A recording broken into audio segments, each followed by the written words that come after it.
দাবি আদায়ের ব্যাপারে সুস্পষ্ট সরকারের ঘোষণা ছাড়া এখান থেকে আমরা একটু পরিমাণ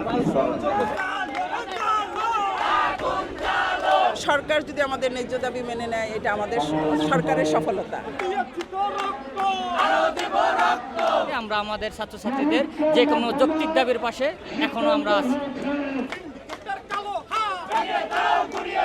আমাদের অভিজ্ঞতা এবং প্রজ্ঞা দিয়ে অবশ্যই জগন্নাথ বিশ্ববিদ্যালয়ের এই সমস্যার সমাধান করবেন, এটা আমাদের প্রত্যাশা।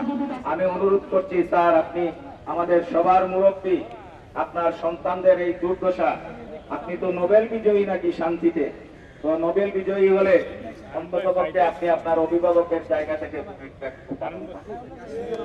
আমাদেরকে বেয়াদবি করার সুযোগ দিবেন না। আমরা বেয়াদবি করতে চাই না, আমরা বেয়াদব না।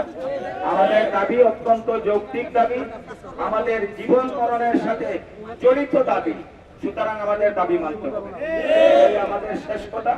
এবং সেই দাবি আদায়ের ব্যাপারে সুস্পষ্ট সরকারের ঘোষণা ছাড়া এখান থেকে আমরা একটু পরিমাণ এতে যদি আমাদের কারো কোনো ক্ষতি হয়, সেই ক্ষতি আমরা সবাই মেনে নিতে প্রস্তুত আছি। এই বিষয়টা যেহেতু রাজনীতির বাইরে, আমাদের ছাত্রছাত্রীদের যে আবাসন বৈষম্য, তাদের যে পর্যাপ্ত পরিমাণে সুযোগ সুবিধার যে বৈষম্য, আসলে সেই বিষয়ে আমরা শিক্ষকরা আমাদের ছাত্রছাত্রীদের পাশে আছি।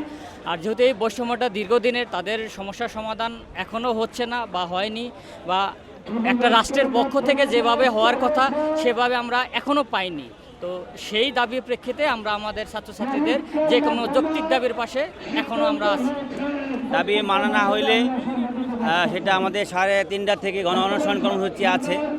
পরবর্তীতে আমাদের শিক্ষক সমিতির নেতৃবৃন্দ সার্বিক দিক বিবেচনা করে আন্দোলনের কর্মসূচি ঘোষণা করবে।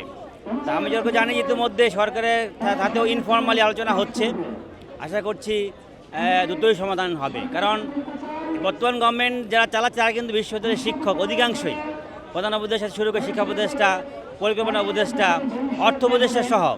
আমি মনে করি যে এখানে তো ওনারা জানেন, ওনারা যথেষ্ট অভিজ্ঞ মানুষ, ওনাদের অভিজ্ঞতা এবং প্রজ্ঞা দিয়ে অবশ্যই জগন্নাথ বিশ্ববিদ্যালয়ের এই সমস্যার সমাধান করবেন, এটা আমাদের প্রত্যাশা।